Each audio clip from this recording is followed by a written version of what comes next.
После очередной поездки по пересеченной местности наш зверь потерял способность движения.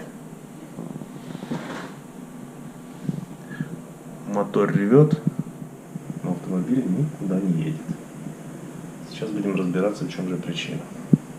Ну, так как на нашем СТО грязные автомобили не принимают, мы первым делом заезжаем на автомойку.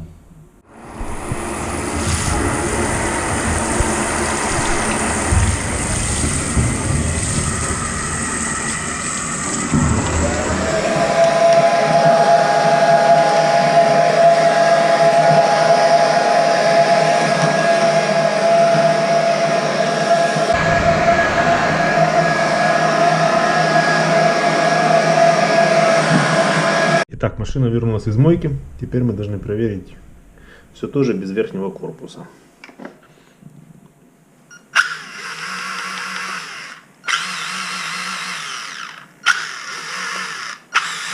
Видно, что карданный вал немножко дергается и сразу останавливается. То есть, скорее всего, проблема вот здесь с передачей вращающего момента двигателя на мост.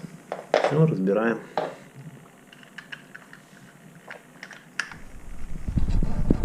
Итак, мы разобрали коробку передач вот эту. Вот большая шестерня, которая передает вращающий момент двигателя на кардан, соответственно, на все колеса. Смотрим. Включаем машину.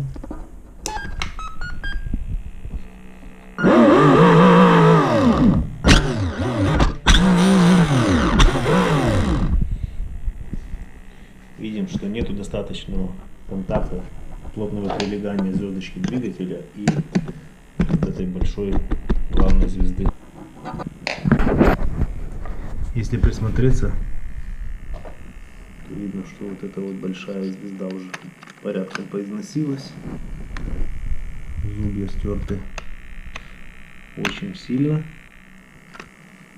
И я уже буду заказывать новую.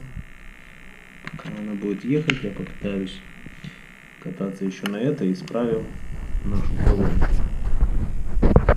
Открутить вот эти два винтика крепления двигателя и поджать двигатель немножко сюда ближе к шестерне, и у нас будет сцепление. То есть работать оно, наверное, будет. Сейчас попробуем это сделать. Закрепил двигатель немножко ближе к шестерне. Проверяем.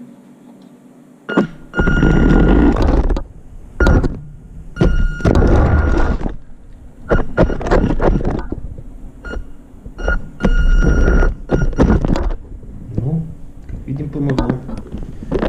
Теперь смотрим, как ездит наша машина после ремонта.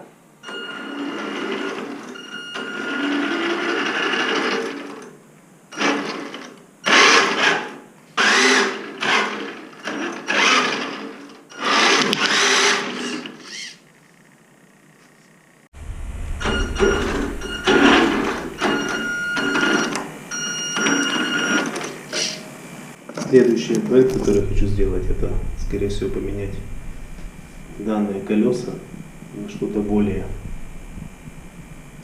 внедорожное, я не знаю, там уже несколько вариантов подобрал себе.